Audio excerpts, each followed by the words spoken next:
is Anne from Sterling Heights Public Library Circulation, and I'm going to read a story to you. It's a story about dog rescue, and hopefully you find it to be somewhat lighthearted on a difficult subject. It is titled Willie and Max by A.F. Dzerzowski, and it's a story from the Sterling Script, an author collection, local author collection, presented by Walper Publishing.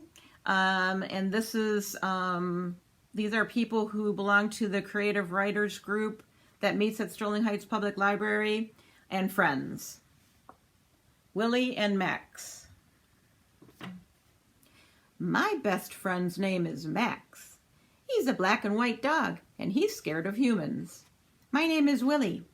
From what I can see when I lick my paws and other stuff, I'm a red-brown color, and I try to protect Max. For that, I get hit by the human I call Big Guy. Max and me lived in the same small crates all our lives with humans we didn't like. Big Guy and his buddy, Mean Lady. Today, everything changed. Big Guy and his buddy took us in a van to a place. I didn't see Mean Lady's fly swatter anywhere, so I figured Max and me were safe from her. They carried us from the van to a building and handed us over to a guy wearing a jacket. He took us and held us both up in the air, one under each arm. I wasn't sorry to see the back of Big Guy walking away. Mean Lady stood in front of us and Jacket Person. She said, "You two are being retired." She changed her voice to talk to Jacket Person. "Be quick about it." "They won't see it coming," he said. She turned and walked to the van. Jacket Person closed the door with his foot and took us to a go-potty place. We ended up in a crate together with some food and water. "Hey, Max, this is different." I was pretty sure Max knew I meant that we were in the same crate instead of two crates next to each other like we were used to. Max said, "I want more food, Willie. Maybe he'll bring more later." We tried to settle down. The smells in this place hit my nose kind of hard. Lots of different dog smells almost covered something I never smelled before. Me and Max looked at each other and wiggled our snouts.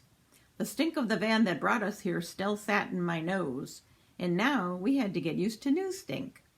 A human took our food bowl away.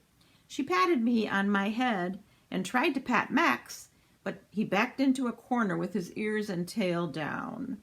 She turned her head this way and that, like she was looking for someone, and the tail on top of her head bobbed with her. She said, "You look like papillons, maybe mixed with dachshunds? So cute." Her scent floated around her, and her voice made my tail wag. She leaned into us, and her tail bobbed forward on one side of her face. I decided I would call her Tailhead. In a quiet voice she said, "I'm going to spring you two." I wagged my tail to show her I was a good boy. She seemed happy to meet us, more like a dog would be than a human. Jacket Person walked back in the room, and I felt Tailhead stiffen. I looked at Max and said, "Do you think Jacket Person knows she's afraid of him?" "When are they scheduled?" she asked as she stood up from our crate after closing our door. "Sooner the better. Don't want to have to feed them for too long. I think probably tomorrow night after the last batch comes in for the week." Jacket Person spoke matter-of-factly, like he didn't care one way or the other.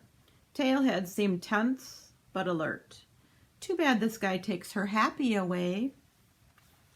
I watched the guy with the jacket walk out of the room. Tailhead followed him, but not before she looked back at me and Max. "Did you see her smile at us, Max?" After a while, Jacket Person came back and took us out. We did our business while the sky was getting dark. Back in our crate, we curled next to each other to sleep.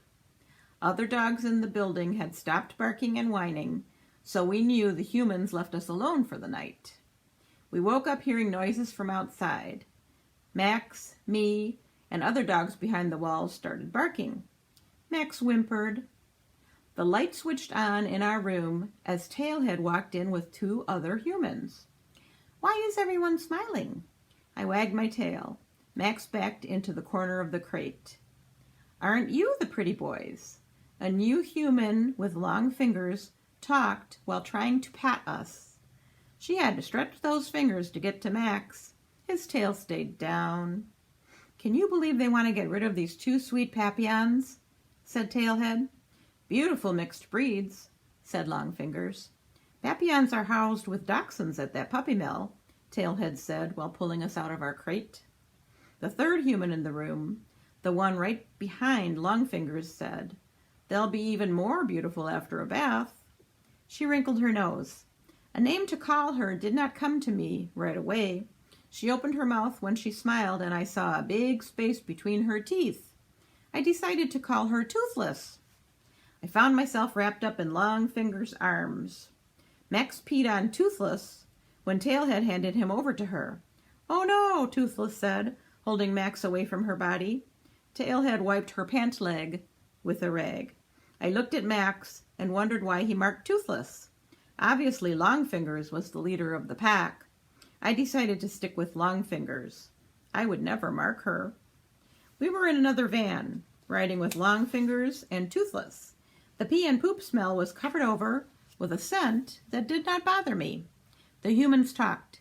Can you believe they kill their breeders? Common practice, sad but true. Puppy mills decide they've outlived their usefulness. No searching for a forever home, just dispose of them.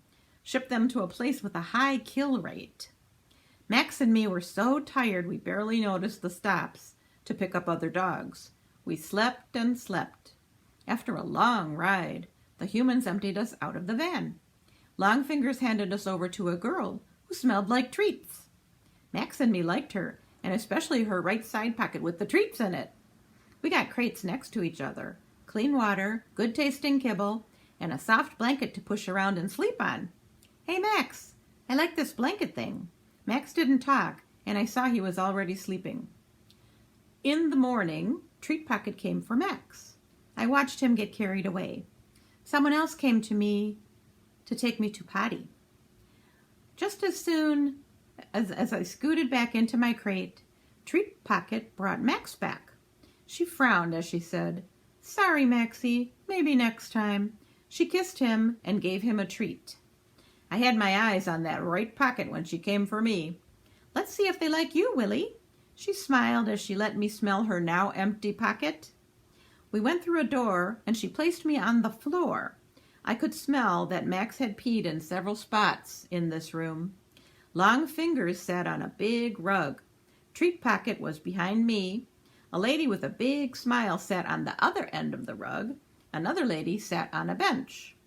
I ran past Longfingers straight to Smiley Lady. I liked the way her smile made her eyes sparkle and scrunch up. Sitting down in front of her, between her two legs, made her laugh. She said something. Don't know what she said, but her voice was soft and felt good in my ears. I decided to stay. Longfingers looked happy when she said, What do you think? Lady on the bench said, He's a cutie, and he didn't pee on everything like that poor Max. Treat Pocket said, His name is Willie. Isn't his coat a rich mahogany color? Lady on the bench noticed his crooked front paw. What happened to his foot? Longfingers said, He might have been born that way, but we'll never know for sure. I could tell Smiley Lady had a sadness deep inside her. Maybe she needs a friend. She talked and I thought, I don't know what she's saying, but it all sounds good. She said, My mother suggested a name, and I think it fits Willie a little better. He doesn't look like a Willie to me. Everybody got quiet. Smiley Lady looked right in my eyes and announced, I think I'll call him Sparky. I let out one quick bark and wagged my tail. The end. So that's the story. I hope you liked it. And now I have a surprise for you.